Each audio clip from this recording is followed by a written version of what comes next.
Welcome, everyone, to today's show. I am so excited to share with you Laura Cathcart Robbins. She is a freelance culture writer and host of the most popular podcast, The Only One in the Room, living in Studio City, California. And I was just recently interviewed for her podcast, so I can't wait for that episode to go live as well. Yes.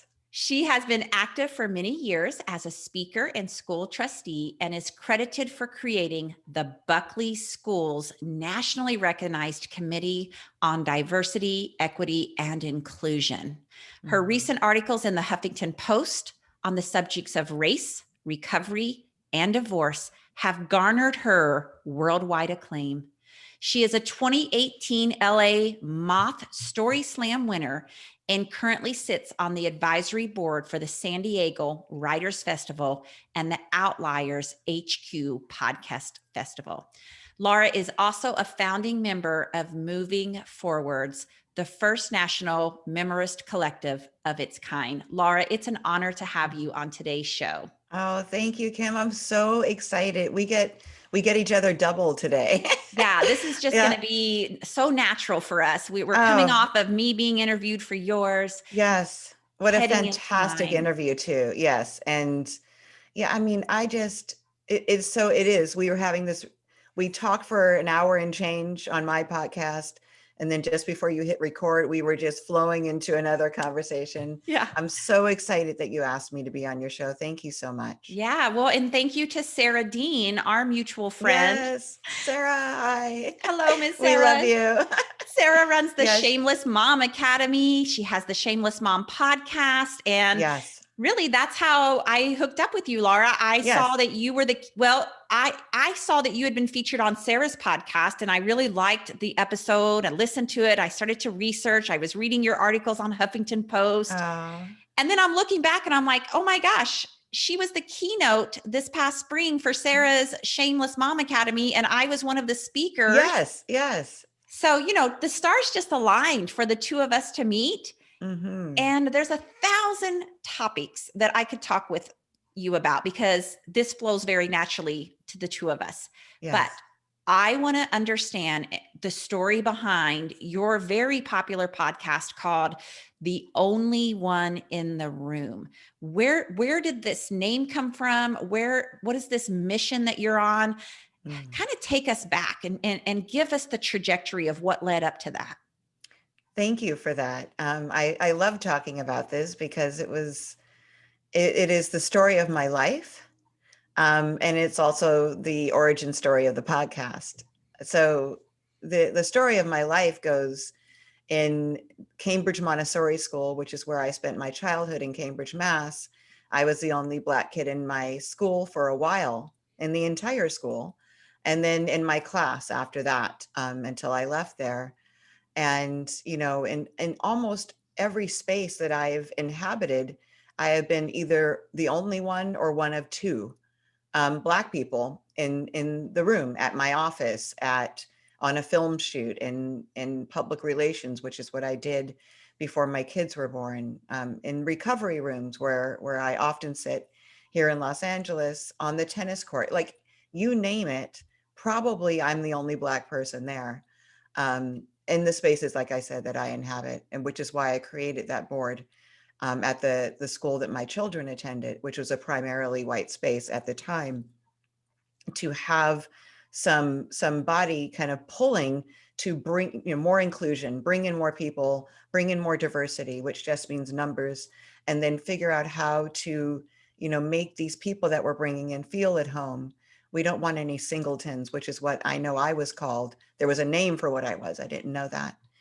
So fast forward to 2018, when I attended a writing retreat with two of my literary sheroes, Elizabeth Gilbert, who we all Love know, her. right, wrote Eat, Pray, Love, but she also wrote my favorite book, a book that sits on my desk consistently while I'm writing, called Big Magic. And Oh, it that's one is, of my favorites I too. love that book and I use it while I'm writing. I refer back to it when I need inspiration. I love it. And then Cheryl Strayed, whose book Wild was also, I was like, wow, someone can write this honestly about heroin, about, trouble with their parent, about, promiscuity, like all these things.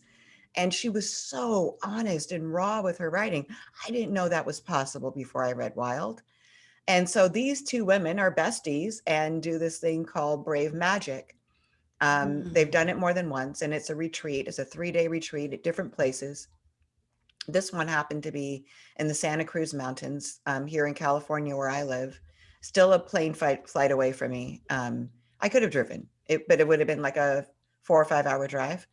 So I flew, rented a car, drove up in amazing vistas up in these mountains, very windy, pine tree lined roads. You could feel how fresh the air was, which is not something we get a lot of in Los Angeles. And, I arrived at this event and the check-in line was 200 people deep. Like, women were standing online to check in, and there's a lot of, Black people call it kikiing. Jewish people call it kibitzing. But Yeah. there's just like that chatter, conviviality. You walk in and you can see everybody's energy's up, everybody's excited. So I got in the back of this line, and the memoirist group that you mentioned that I'm a part of, called Moving Forwards, it's a group of women that I'm in. We're in all different places around the country. I hadn't met them in person before, but a few of them were coming to this event. So I was really excited to see them. They're all white as well. But so was everybody in line. And eventually I saw that people were kind of turning around and looking at me. Okay, now I want to stop you for a minute. Yeah, What year is this? 2018. So this is 2018. Yeah, You're on a writing retreat. There's yes, 200 people in line, yes. and you are The the only Black only one. person of color. Yeah. I'm not the only person of color. There were some brown people there. I don't know where they were from. There was one woman that I met from Korea, Okay. and another that, she was Japanese American. So there were 11 people of color at this event out of 600 people. But I was the only Black one. Wow. So I went through this amazing retreat. I filled notebooks. I got so much writing done. I learned so much. So I had this very dual experience of being totally geeked out at being so close to these literary sheroes of mine, and the feeling of 600 people all focused on the same thing. It was very communal, the feeling there. Mhm. Yeah. And at the same time, I had a very single experience, a very solo experience, because I don't know how I can put this so it doesn't seem judgmental. But there was a lot of privilege there. And I know that word is so overused, but these were basically all white women, a lot of them blonde like you, but women who lived a certain lifestyle, who could afford to take 3 days away from their families, who had pashmina shawls and Louis Vuitton, pillows to sit on when we did our, you know what I mean? Yes. And so there was this level of privilege that wasn't just socioeconomic privilege. It was also the privilege of, I don't think that anybody, if I hadn't written about that when I got back, I don't think anyone there would have taken too much offense at the fact that there weren't any Black people there. I don't Yes. think it would have been noticed. It didn't No. feel like it was acknowledged while I was there. And so I had this very solo experience. Things would be said, and it's hard to quantify what was said. I do have this one example, if you like, that I can Yes, give you. I want to know. Okay. I need to understand Yeah. what this feels like, and some examples, because I think what you said is so very true, is that if you are not a singleton, you are not even aware Right. of it. Because, like, I'll give you an example. Every December with my education consulting company, we would do the Strobel Summit, which was a series of free online courses from people that I was connected with around the country. And I told you I had joined a business coaching group at the time that Yes. was mostly people of color. Yeah. And I'm sitting there, and one of the ladies stands up and she says, I'm just going to be frank with you. I'm tired of going to conferences and watching one white woman after another white woman after another white woman get on the stage. Can I please see someone who looks like me also sharing information and valuable Yes. wisdom? And immediately I was like, oh my gosh, for the last 3 years, every single speaker I've had on that was white, two reasons, right? I live in the Midwest. I live in a city where there was one Black family, and I'm not exposed very much to that. So I don't have a ton of connections, but I'm also not even aware that this is an issue until now. Right. Right. And And so once I yeah. understood it was an issue, now I can proactively expand my experiences. Yes. So, okay, Yes. so take me back. So here you are. Nobody else is having the same experience as you. It's not even Yes. really acknowledged. No, it's not acknowledged. And so there's kind of a breakout. It's not an official breakout group. We're in between sessions. We're in the hallway. There's a proverbial, like the water cooler, except for it's coffee. So everybody's kind of getting, it's a coffee station.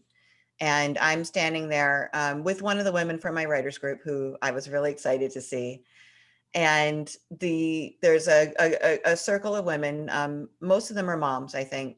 And they were talking about, one of them was saying, how proud she was of her son who had argued his way out of a traffic ticket. He had gotten pulled over, argued his way out, and she's like, he's going to be an attorney. And everybody in the group is like nodding, like, of course, oh my God, that's amazing. And I get flooded with tears and I have to walk away because there is no way in hell that I would ever be proud of one of my kids for arguing their way out of a ticket. I would be horrified. I would be terrified for their lives if they talked back to a policeman, And Laura, I want you to yeah, speak on that even more. I want you to go even deeper because a lot of my listeners may not even understand your yes, adverse reaction to that. So yeah. the reason you would be upset with your child for doing that is why. Okay, so there's something that people are talking about now that Black people have been doing for years, and it's called the talk. And so it's like, it used to be the sex talk, right? Have you had the talk yet with your kid? And you would tell them about, at one point they said the birds and the bees, and now it's just, the talk is about sex. In the Black community, that is not the talk. The talk is, what do you do if you are pulled over? And every Black woman or every Black parent has to have this talk with their Black child, especially if that child is a boy. If you have sons like I do, I have two sons, they're now 21 and 22. As soon as they are old enough to ride in a car without you, and even before that, they need to know exactly what to do if you're pulled over in order to save their lives, because one wrong move can get them killed. And we've seen it on television. Licensed gun carriers narrating what they're doing, pulling out their weapon to show the policemen have gotten fired on and killed. So everything, the talk is, you put your hands on the wheel where they can see them. You say, yes, ma'am. You say, no, ma'am. Yes, sir. No, sir. You do not do anything unless you are asked. You tell them everything you're going to do before you do it. You make every movement as slow as possible. I am reaching for my registration. Is it okay if I open my glove box? You ask for permission before you do anything. They tell you to get out of the car. You get out of that car. You do not resist in any way. It doesn't matter if you weren't doing anything. What matters is you stay alive. So yes, to hear this conversation taking place with such kind of fervor and glee seemed so blind um, to my presence and to what it might look or feel like for me. And there were things that were said on stage that weren't as acute. Jokes about, I'm sure no one's been arrested, blah, blah, blah. But then a few people look over at me and I, and truly I was uncomfortable, even though I haven't been arrested. And also, just to clarify, or just to say, every encounter I've ever had with the police has been wonderful. Mm. Police have always been amazing to me. They've always been a safe space. I have much respect for the policemen in my particular neighborhood. I know my patrolmen. So I don't have this judgment against the police, but I have an awareness of what's been done to people that look like my sons in this country. So I have to protect them.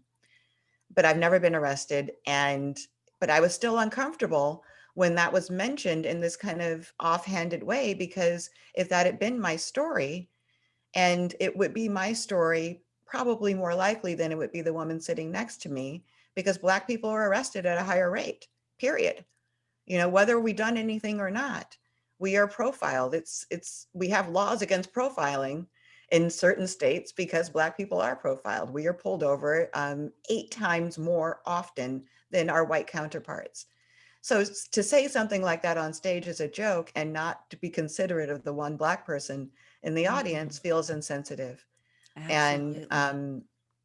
so that's where I was. And I got back from that experience high from everything that I learned. And like I said, being in front of these 2 women and my notebooks full of writing, and very kind of off. Yeah, I was off my emotional axis. Like I was emotionally off balance because I was confused by the kind of, I guess I want to say devastation. That might be too dramatic, but I felt like the rug had been pulled out from under me. Like I had gone there to have a communal experience, and I ended up partially having one, but also having this very solo experience, like I said. And so I wrote about it. Um, I got back on Thursday. I wrote it on Friday. A beautiful writing teacher that I have, Jessica Sensen Enriquez, who does an amazing personal essay class online. She read it and said, here are the editors I want you to pitch this to. Like she read it on Saturday and I pitched it on Sunday, and HuffPost put it live Monday morning at 9 a.m. and it went viral. Oh, wow. And I had never had anything go viral before. I didn't know what the impact of that would be, that people from all over the world would be messaging me and commenting and finding me to tell me that they understood what it felt like to be other, to feel like you're alone in a room full of people. And so I saw that a lot of those responses that I got were hashtag the only one in the room. And I had never heard that before either. And I was like, oh, that's dope. The only one in the room. And that's Ah, like, they all know this, all these people. And I thought it would just be Black people, but it was white people. It was, people in not every different country, but so many different countries, socioeconomic, situations, ages, abilities, disabilities, gender yes. preferences, gender orientation. Like they all understood what I was saying. And that was like it. I'm getting emotional just thinking about it. It made me cry. So this podcast was created as a space for people to share those stories. And I got goosebumps all over in my body because I was thinking of what, it makes me think of the pain that you did have to endure, and then the beauty that came out of that. Like you suffered, but your suffering now has created this outlet of connection to understanding that the feelings of isolation happen for many different reasons, but also just understanding that, it makes me think back to our ancestors, your ancestors, like all of the hard things that people had to endure so that we could have some of the freedoms that we have today. But specifically for you, a Black woman, in understanding this education piece, that I will tell you, many white people do not have the education, Laura, and I'm including myself in that. When all of this began to even be brought to the forefront, I have had to listen to podcasts and read books because I know I am making mistakes too. And the only way I learn is if someone can kindly call me out on that and show me, because it's not, like you said, no one else was even aware that this was happening. No, So I also want to know if you communicated that to Elizabeth Gilbert and Cheryl Strayed. I didn't directly. They they both posted about it afterwards, but it was kind of like Cheryl Strayed posted, she had been off social media for a week, and when she came back on, her inbox was flooded as well. Have you seen this? Have you seen this? Have you seen this? And she just talked about, like, in general, striving to create a safe space for everyone. Elizabeth Gilbert did a little bit more of the same about a year ago, though. So, after a year had passed since I wrote the article, she was interviewed by The Atlantic, and the reporter asked her point blank about my article and what impact it had had on her and how she was moving forward. And she gave some really interesting responses. And the reporter asked her if she had tried to contact me, and she just said, we haven't been in contact. I neither of them ever tried to contact me. But yeah, it was interesting. She said that I think one of the things she said is, like, my article was of God. Like, it was God speaking to the world through my article about what needs to change. So it was complimentary. Right, right. Yeah. Yes. But that sense of ownership, I think, is so very important too, Yeah. and just that's what my learning in all of this has really been, and it's like we don't need to rely on people of color and put another heaviness on them. But the best way that I know to say it is help me learn, but help me learn um, in a way that doesn't, also shame me while I'm trying to learn, so to speak. Exactly. Exactly. And a couple of the analogies I use, I loved your analogy that you gave us in your pod, and when you did The Only One in the Room an hour ago. um, of a panic attack, feeling like you're standing on a train rail and a train's coming at you 300 miles an hour, and they're letting you know that it's going to stop 1 inch from you. So, but you can't move. You must stay Yes. right there. And then that's what it feels like. So one of the things that I use to help people kind of understand what I felt like was, being in a room of right-handed people, and, just not realizing that all the scissors are made for right-handed people. All the desks are created for right-handed people, the way the L shape is. Everything is created for right-handed people. It's not that I don't like the left-handed person. I just don't ever think about them. It wouldn't Yes. occur to me that they're going to have to make extra efforts or not be able to write or cut or do the things that I take for granted. So there's my privilege, right? I That have right-handed privilege. That is a Yeah. great example. My husband, just a couple weeks ago, he's a lefty, and he was saying, I don't know how, but we were talking about school desk, and he's like, Kim, I had like permanent Yes. like scabs on my arms because of how I would have to try to hold my arm in order, Right. like, he's like, it was a major pain going through school, No, and it is. And you make the adjustments, right? yes. You quietly, like you were talking about with panic attacks, you quietly make these adjustments, because you don't want to call attention to yourself. And because that's Yes. not fun. I don't always want to be the one, I'm black over here, I'm black. But, at the same time, and I don't want to think about it all the time either. I want to be a friend among friends, a worker among workers, a peer Yeah. among peers. But there's that. And the other analogy I use, especially when I'm talking about education, is, would you send your female child to an all male institution where everyone, including faculty, including admin, including all their peers, is male? And would you be comfortable doing that? And what would her life look like if you did that, where she didn't have any affinity? And that's the thing that I was missing there, was affinity. There was no one for me to look across the room at and be like, girl, you heard that too, right? Like, Yes. I had no Yes. one to do that with there. Neither would that female child being sent to an all male institution. And, maybe that left-handed person does, maybe they don't. But those are the ways, without shaming people, I can get them to kind of refocus. Like, I'm not a bad person for not noticing that left-handed person as a right-handed person with privilege, right? The right-handed Right. privilege. I'm not. But once I know, am I not obligated to then consider how things might feel for them? Yes, I am. I love that. And that I read White Fragility back in the spring, and I did a podcast episode on it because, again, it's not understanding the education behind it that is causing the problem. And so it's like, once we can call attention to it, do we have the bandwidth to expand ourselves enough to go, oh, you're right. Like, I did not understand, that was never on my radar, but I'm now understanding those things need to be on my radar. I have gone through life thinking like, I'm not a racist. I mean, I I don't intentionally ever treat a person of color differently, but you know what I have learned, Laura? I've learned that racism isn't individualistic. I've learned that I am a racist because I have benefited from a system that gives me privileges that people of color do not have.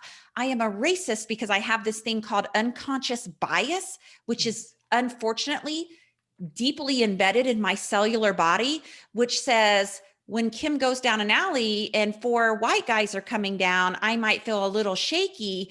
But if there's four black guys coming down, there's something, and I feel a little even scared to admit this in this day and time, but like, there's something that goes off in me that is different, that I'm now able to identify.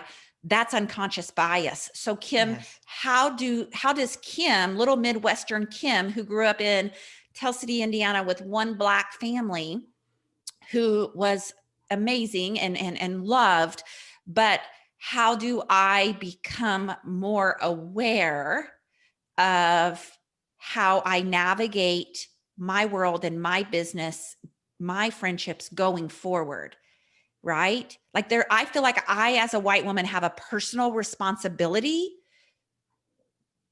to let my hackles be raised and know that that's my new learning, so that I can change the way that I understand how the world works for others and try to do my part in that. And so, when you're leaving this retreat, Laura, I want to know, there was an affinity there that you did not feel. There was no one for you to look to when these kind of things were being done or said that no one else knew were hurtful. But was there a part of you that felt less than, once again in your life, because of the color of your skin? That's a good question. I don't even know if I felt less than at any point. Even while growing up, I definitely felt different then. But I don't know, I have to just give credit to my parents here. Yeah. My parents were hippies, first of all. They still are, kind of. And my parents have been raised during Jim Crow. My mother had been beaten by the Catholic nuns, and called a savage, a black savage. My father had also been beaten at his school. They were both raised in Chicago. I was born in Chicago. And he had been beaten up by white kids when he went through the wrong neighborhoods. They had both been refused service, called the N-word multiple times. So they were very young. To me, they were young when they had me. My mom was 19. My dad was 23, turning 24. And or he was already 24. And they made this decision, even though they got divorced when I was 4, but to raise me in such a way that I would not be as impacted, that I had a chance, to just be me before I started adjusting and altering myself for the world. And the first place they decided that I should be raised was Copenhagen, Denmark, because there is such a freer society than Chicago was at that time. I don't think either of them realized what a homogenous society it was. I was really the only one there. Right. So we were there for under a year. I turned 5 in Cambridge, which is where I talked about going to school. Cambridge, Mass. That was the next place. But they made this decision that this might be a good place to raise Laura so she wouldn't be as impacted by the things that we were impacted by. So they found this very kind of progressive Montessori school for me to attend. And even though I was the only Black kid, there was a Black female principal named Jackie. I don't remember her last name. And So I was kind of, I walked in feeling, equal to my peers because I didn't know any better. And I wasn't ever told that I was anything different until much later. I didn't hear anything that felt or seemed racist. My hair was definitely different, but people liked it. They wanted me to wear it out because I wore it in two braids down my back. They always wanted me to wear it out so they could dig their fingers in it. Yes. But I didn't want their hair. You know what I mean? I just knew it was different. And that's, again, I have to give my parents so much credit, and I do, Yeah, for that is amazing. it Really. was amazing. So Considering the yeah, anger and resentment and atrocities that they had been through that could have so easily seeped into their child, and yes, instead they became proactive in a really big way. And so they yes, intentionally put you in the circumstances and situations so that you knew yourself of your own value. yes, yeah. So I walked, and there were certain things that I wish were different about me, but not race. Like, I never wished that I was anything other than Black, but I did wish for like longer, swingier hair sometimes. Sometimes, I wish for boobs for a really long time. I got them so late. I got them when I was almost 17. I thought they weren't coming. Yeah. But they came in. Yeah. I So believe it or I not, I have the a similar story. I didn't start my really, period till 1 month before my 17th birthday. And so oh, like I went from nothing to yes, everything. And me too. I mean, not, but yeah, very close to that. So yeah. I definitely wished for different things, but I didn't wish like, oh, I wish I wasn't Black, or I didn't feel like if I were something else, my life would be better. That wasn't my line of thinking then. So I didn't feel less than as I was leaving this retreat, but I felt acutely different. I Okay. felt that difference. That difference was glaring. And I knew that once I was back in a more diverse space, or in a space with more Black people, that it would disappear.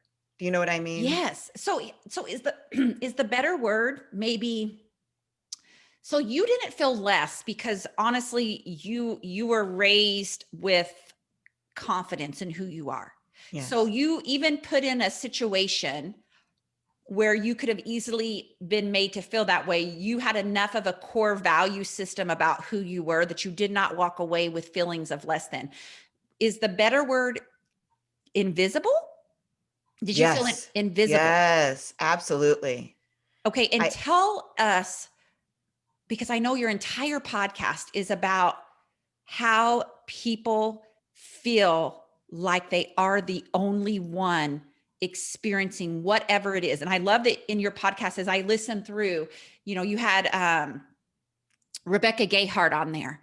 And that was a very, powerful, very, yeah. very hard, vulnerable conversation where she Yeah. discussed that she had been in a car accident that had killed a young person. Yes. And she felt like the only one who had ever done that or endured Mhm. that or caused that kind of suffering. And so I think it's really important for our audience to understand that your podcast is not about being the only Black person. It Right. Right. is the fact that we all have felt invisible at times, or many of us have, I should say, because Mhm. of a situation or a circumstance. And for someone like you who throughout your life maybe has had that feeling, can you explain what invisibleness feels like? Yeah, that's hard. And thank you for that. And thank you for mentioning Rebecca's, because that is the stories that we tell are stories of being other. They're not necessarily stories of race, but they Yes. certainly can be.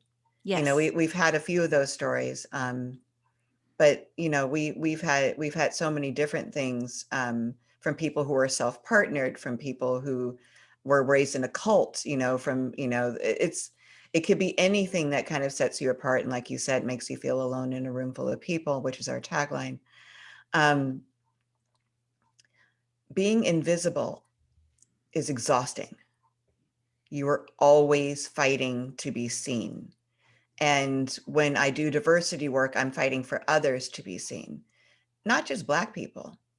You know, I we raised our prices for our school lunch burgers 2 years ago. They were 60 cents in this package that we offered, and then they became $1. And I knew nothing about this, and it was not discussed with our committee beforehand. I was furious. Like, how are you justifying this to our families for whom that 60 cents was a stretch? You know, these are the same families who don't get prom tickets because they're too expensive. And okay, we can give them free tickets. That's the solution? No. We have to get them a dress. We have to get them transportation. The boys need to be able to buy a corsage. All that stuff costs money. You know, parents can't participate in the parent association gala because they can't afford a babysitter. You know, all these things have to be considered. These are only one stories where Yes. no one's going to say anything about it. So I'm fighting for the people with abilities. I'm fighting for people with different gender orientations to have safe spaces on the campus. I'm fighting for all these people to be seen and their value understood, you know, in the same way that I fight for my own. You Yes. know, Yes. and it is exhausting. It really is. I'm not stopping. I'm not going to stop. No, I don't know what I'm going to do actually in the future. I don't think I'm going to stop. I haven't stopped. I have no plans of stopping, but it is to get people who only look at something one way for a very long time to expand and see all these other things is really like pulling those hands apart, and then they go right back together. So you have to pull them apart Yes. again. Like, no, you know, this woman here, I mean, this 4-year-old who's coming in with 2 male parents, you know, needs to be able to talk about that. And what about Mother's Day? How are we going to do this for So her? good. Can we Yes. change it to Parents' Day? You know, it's like these little things, and it's expanding how we look at our different populations so that everyone is included. That's why on Mhm. my Instagram, I call myself an inclusionist. That's all I'm doing all the time, is trying to make sure that everybody's perspective and point of view is included. The individual, I can't do anything about. You know, if Right. someone is seen and valued, it's up to them whether or not they participate the way they blah blah blah. But I need to create that space, just like I needed to create it for myself. That space was not created for me at Brave Magic. Yeah. You know, I was listening to I think her name is Catherine Zeta. She has a podcast called Manifestation Babe, and I've really been enjoying it. And today when I was running, I was listening to an episode, and I forget who she accredited this to, but she talked about the gift of being able to see multiple perspectives. Mm. And that so many of us, right, we have one perspective, and as soon as somebody tries to shift that, we, like you said, we contract, right, we Yes. and because it feels uncomfortable, and so we try to, like, we're like going back in. And she said for her, she feels like one of her best gifts is that she can hold multiple perspectives at the same time. And I was like, Mm. you know what, isn't, like, I myself think, wow, how quickly we judge with like everything in our cellular body that says this is the right way Yes. to be and act. And we don't just take a breath and say, can I create some space for this other way of looking at this situation? Hmm. And so what you're really doing is, it's like visceral in you. I can see it when you're talking. Viscerally, you are on a mission to make every human being feel safe and included. Hmm. Yeah. I mean, and it is. Obviously I want to achieve that. One of our guests, I don't know if you heard this one, was Gloria Allred, Mm. and she's amazing. Are you familiar with her? No, I'll look it So up. she's a women's rights activist attorney, and she's I mean, she's done amazing work. She's changed precedents, she's made laws. um, she has put bills into Congress and had them passed as law. And, one of her first stories in her book, and one of the reasons we were able, well, I really wanted to get her on the show, so it wasn't, but anyway, Yeah. I like worked to get her, was going into Save on Drugs with her daughter. Um, and, her daughter going for the little cash machine toy and like, why is this on the boys aisle, mom? And then looking over at the girls aisle and seeing the Easy Bake Oven and like all the other ones. And like, but don't boys like to bake? Like, wouldn't they, that's how you get to be a chef, right? Like being confused. And Gloria sued them and made them change it just to toys. And, so she has been literally like not fighting as in physically, but she has been arguing for that point of view with gay rights, LGBTQ rights, women's rights, certainly civil rights on all fronts, on a legal front for her whole life, basically, since she was like 22 years old. And I'm not doing that. Like I'm Right. not taking up every cause and going to the point where laws are changed. But I Yes. am doing my best to, first of all, open my own perspective. I'm always open to upgrading my technology. We had this guy named Dilo on, who's amazing. I love him. I've since gotten to know him so much better. And Dilo's trans. He's transgender. And I was using all the wrong words. I interviewed him. I pre-interviewed him, so I thought I had them all right. I had everything wrong. I had the wrong terms for things, and he set me straight very gently. Yes. And I learned so much. And I think when people are called things like racist, or people get things wrong like that with language, and they get frustrated, we go on the defensive and we want to defend Yes. our point of view. I'm not transphobic. I think what you said implies that I am, and I'm not. And I want to make that point before we can go on. But that's not the point. The point is that there was something that I said that wasn't appropriate, for it to describe what he is or where he is. And I can learn from that, upgrade my technology around it, and come back to him and have a conversation that includes the way he needs to be referred to. I absolutely love that. You're making me think back to when I was in Vermont. I spent 2.5 weeks in October, kind of in a remote cabin up in northern Vermont, working on my book. And then the last 4 days, my husband joined me, and we went to Stowe, Vermont, because I love snow skiing and all of that. And it was not snow skiing season yet, but like there were all the fun little pubs and just cozy fireplaces. And my husband and I sat at a bar and had a drink and, well, a couple of drinks, but there was a Black couple next to us. And I'm just kind of listening to them and overhearing their conversation. And somehow I got up the courage to introduce myself, and we started talking about the upcoming election, how important it was to all of us. And the one guy ended up saying, "Hey, we're not a couple, so to speak." He said, I'm a gay man. And he said, not only am I a gay man, he said, I'm a gay man who was in the military. And Wow.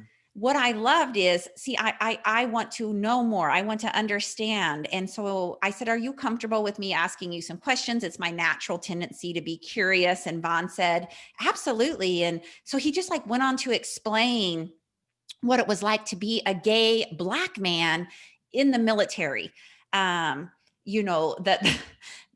the hardships of it, but also, his ability to navigate it with such perseverance. And it was such an enlightening conversation. And I felt like he schooled me on many things when it came to, we discussed racism, we discussed gender inequality. And what I loved when we were done is I said, Vaughn, the biggest gift you have given me is your ability to share and educate and converse with me on these topics. And you did so with grace. You Mm. didn't do it with any kind of shame on my end as I'm trying to learn. Like he did it with such kindness and such grace that I walked away, like you said, with a software update, right? Like I had new language and new understanding so that when I talk about these topics, I can bring some of that to it. And it was just wonderful to engage in conversation and for him to have the courage to talk about those things with me.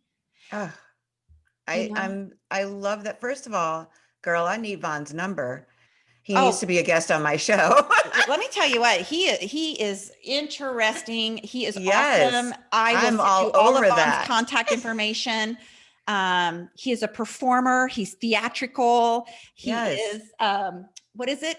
See, I'm going to lose the term, but what is it when you like do a drag queen shows and you dance? And so Yeah. like at one point he got up from the bar and showed my husband his booty shake versus mine. And my husband liked Ooh. his better. That's great. Yeah. No, So, but I please love hook that a he, sister up. yeah, he Yes. was so kind. Like he was so open to conversing and helping. And I sometimes hesitate to say that because I think now that all of this has really come to the forefront, now we white people are like relying even more so on people of color and Black people to help us. And it's like now you even have a bigger responsibility because now we're really asking for your help. And I think there's a heaviness to that. But I loved that the way he navigated the conversation, not that the conversation was about me, but it made me feel safe to learn from him. Yeah. And I was actually going to bring that up, and I'm so glad you did because there is, I actually, one of the articles I wrote was about that, was about, I'm really tired of explaining what it's like to be me right now. I know you're waking up to this. I'm glad, but I can't be the one. And that's just where I was in that moment. That was right after George Floyd was killed. Um, so that was, the beginning of June. I think I wrote the article the first week of June, and that was another viral article on HuffPost. And since then, I've come to a different place than I think a lot of my Black peers, and I won't speak for anyone actually. I don't know where anybody else is, but from what I understand, from what I'm reading and that type of thing, I feel like I'm in a place where I have restored enough to be Mm. able to be someone who can take a few moments and have that conversation. The other thing that's happened as a result of the awareness around the killing of Black men, and particularly, and then Breonna Taylor, who was also, um, killed this year, and yeah, I can't even talk about her murder, but the awareness that came about as a result of it is there are all these resources now where people I can say, here's what I know, but you can also go to this website and check out these books. There are so many lists of books to read if you're curious about how to upgrade your technology around this and to be more expansive in how you and really, considerate is an interesting word, right? When I consider myself to be a considerate person, but considerate really means that I am considering how you feel, right? That's what makes me a Yes. considerate person. And that just seems very basic as far as civility, right? You have to be kind, considerate, blah, blah, blah. It's a box that we check. But to really look at that word is really what this is asking from us, is just to consider how everyone in this scenario feels. And for me, that includes, you, if I'm talking to you as a white woman, how it must feel to kind of wake up around this and feel like you want to know more, to do better, but don't have a person to ask, or don't know what the right thing is to even begin to ask, right? A lot of people don't know where to start, Yeah. Yeah. and are afraid of saying and doing the wrong thing, because it's so emotionally charged. It is. And I'm going to say this because I am just a straight shooter. And if I'm wrong, I'm wrong. But I feel like a lot of people, a lot of white women in the coaching realm, got on this bandwagon because it was like, girlfriend, this is happening. And if you're not going to acknowledge it and talk about it, we're coming at you. So you better have a podcast episode on this, or you better interview a Black person, or Right. you better do something. And my issue with that is the intention behind it. Is the intention, once again, to save yourself as the white woman? Or are you really willing to put in the work, which means you take the time to read the books, you do your research and find the podcast? Like for me, And I told Sarah Dean this recently. I sent her a Marco Polo because I was like, you know what, Sarah Dean, you didn't just have one podcast episode that talked about this issue. Like, you are on a platform and a mission to make this constantly be in the forefront of your listeners. And I applaud you for that. You know, Yes. but even for me, I have, I'm reading Austin Channing Brown right now. I have a podcast I'm listening to. I can't just always reach out to and say, hey, now I'm going to add this to your list. Help me as a white woman understand this, because you now need to carry the burden of that as well. Mm-hmm. Yeah, go ahead. No, sorry, go ahead. Yeah, no. So like, I appreciate that you have explained that, that you didn't even have the mental fortitude, because one, you're experiencing all the emotions of what has happened for years, but is being brought more to the forefront. And you are discussing this, as you said, like on your podcast and in your written articles that are going viral. You're bringing this to the forefront, but it's not easy work, and it's not easy work for you, Laura. Mm-mm. No, it's not. And thank you for mentioning what Sarah Dean is doing again, because I think it is really important to acknowledge that she started way before 2020. And she continues to do so. I actually had her on my podcast kind of in the middle of all this, also in June, to I tell me saw what that it was, episode. what it was like to be white, and what it was like Yes. to be a white woman, and to talk about the resources that she had found for herself as a result of wanting to educate herself more around this issue, even though she had been talking about it for years. There was a deeper dig there to be done, and she was Yes. willing. She had her shovel. She was Yeah. And willing to go. Yeah. for all my listeners, if you go to Sarah Dean's podcast, Shameless Mom, Mm-hmm. that's a great way to educate yourself, because she has brought on so many people to help us understand that. And here's what else I love about Sarah Dean. I don't know if you know this or not, Laura, but if she asks a person of color to come on and do an episode, she pays them. Ah, yes. She pays them Yes. Yes. because now everybody wants to talk to you all, because we need to, and so she's like, Mm-hmm. hey, I understand you're getting tons of requests. I value your time.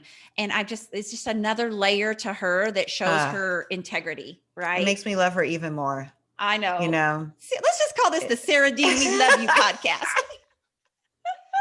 Yeah, and I had another thought about something you said, and now it's completely left my head. But um, I just want to thank you for I know what it was. You were talking about the obligation of kind of blackening up your whatever, your store, your podcast, your platform, your brand. There has been a rush for people who want to advertise on our show now, which is great. I'm taking it, right? Heck yeah. Taking it. Um, but there has been this obligation to include, so that you don't get so that you don't have to suffer repercussions, but not because you were genuinely interested, or one is genuinely interested in amplifying those voices, or promoting, this mindset or awareness around the issues that are facing the Black community in our country in particular. I mean, Yes. and so there's going to be some fallout for that. And I think the test will be, in 6 months, who's still amplifying those voices, who's still upgrading their technology around this, who is still pursuing it, or who will have gone on to the next trend, because it is now a trend that might continue for a little bit longer, because we have a Black South Asian female vice president elect, which is, I haven't even processed that yet. I Girl, can't. did I see a picture on your website of you with Kamala? Yes, you did. Oh my Yes, gosh, you I want to did. go. I have to go there. I mean, I'm like, oh my gosh. So the woman I'm talking to today, I have all of this just honor to even be in your same space after researching you and hearing your story and knowing your work. And then I popped up your website real quick before you and I jumped on for this. And I'm like, holy shit, there's her and Kamala. God. So great. So she is really good friends with one of my really good friends. And when she was running for Attorney General here in California, they did a very small fundraiser at their home. And I went and was able to speak with her and hear her. And then when she was running for Senate, they did another small fundraiser at their home. And my mom and I went both times. And what a thrill for my mom, for someone that did grow up in that Jim Crow era, to first see Obama and then now see a Black female South Asian woman who speaks for all of us, but really just represents so much possibility, like she said in her acceptance speech. Oh, yeah, I have to Yeah. show you. So I made this quote after her acceptance. You guys can't see the video here, but there's a quote that Dream I with made of hers. ambition, lead with conviction, and see yourself in a way that others might not see you simply because they've never seen it before. Woo! I mean, Kamala Harris. everything she said during her speech was so potent, Yes. and I told Scott, I said, my husband, I was like, there wasn't a tremble to her. Like, Mm-hmm. she was stepping into that light, and she knows the work ahead of her. And my golly, she is ready to do it. She is. And I think it was Chrissy Teigen that posted, I just love her. But one of the things she posted is she was like, for the Black community, today is like unhooking your bra, taking off your weighted blanket, and taking out your extensions all at the same time. And I I was love like, it. oh my God, yes, a weight. Just so many Yes. weights from so many, I didn't even know I was carrying, as a person of color, as a BIPOC, as a Black woman with Black children and Black parents that are still alive, which I'm so grateful for all of us to be able to just be a little bit safer, That's just it. a little bit, Yep. That's it. is breathing room. Yeah, I have So many friends who are, you know, they're in same-sex marriages. They were concerned. They were worried.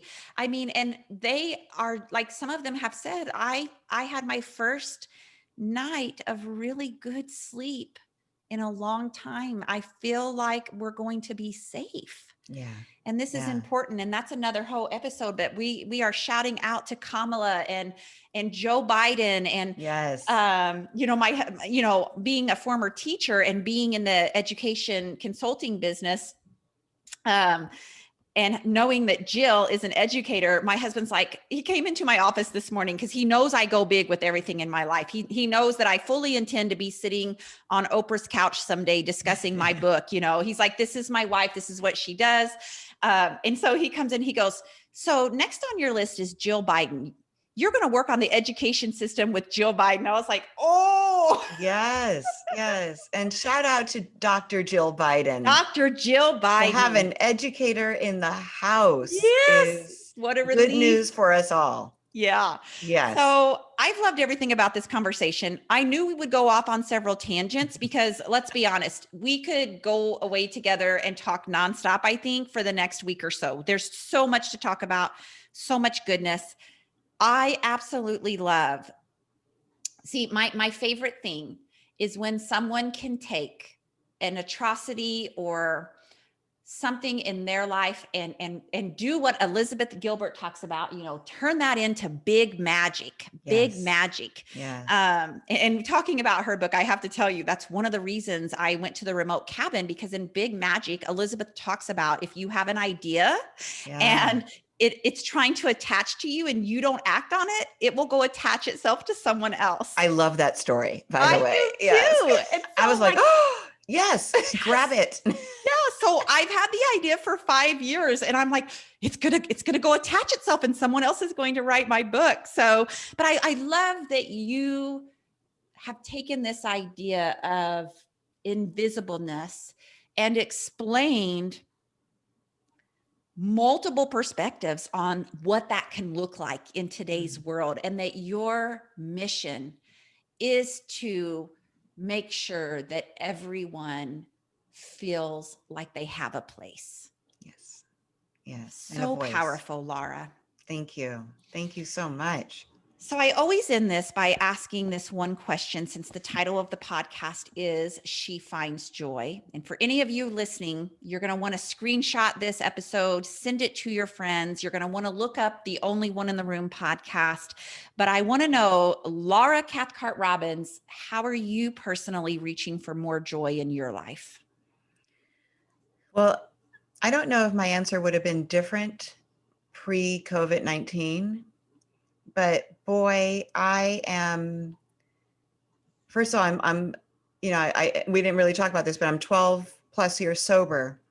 So I have this gratitude about being able to be present for my family, because I wasn't for a while.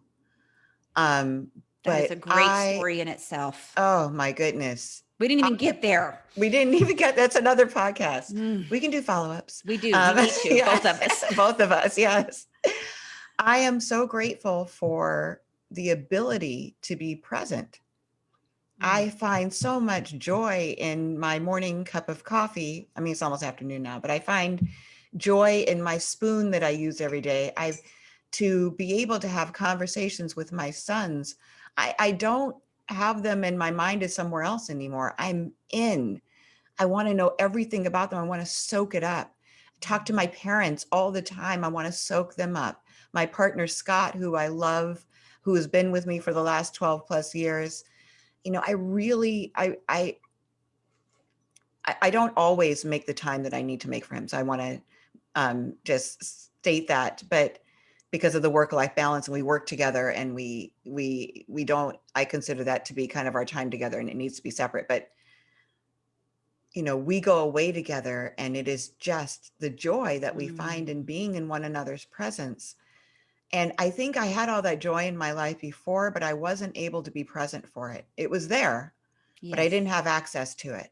And now that I have that access, I'm just so grateful for the ability to just sit there and soak, because these things bring me true happiness. That feeling of safety that we talked about in your episode on The Only One in the Room, I get from being present for these people that I love so much.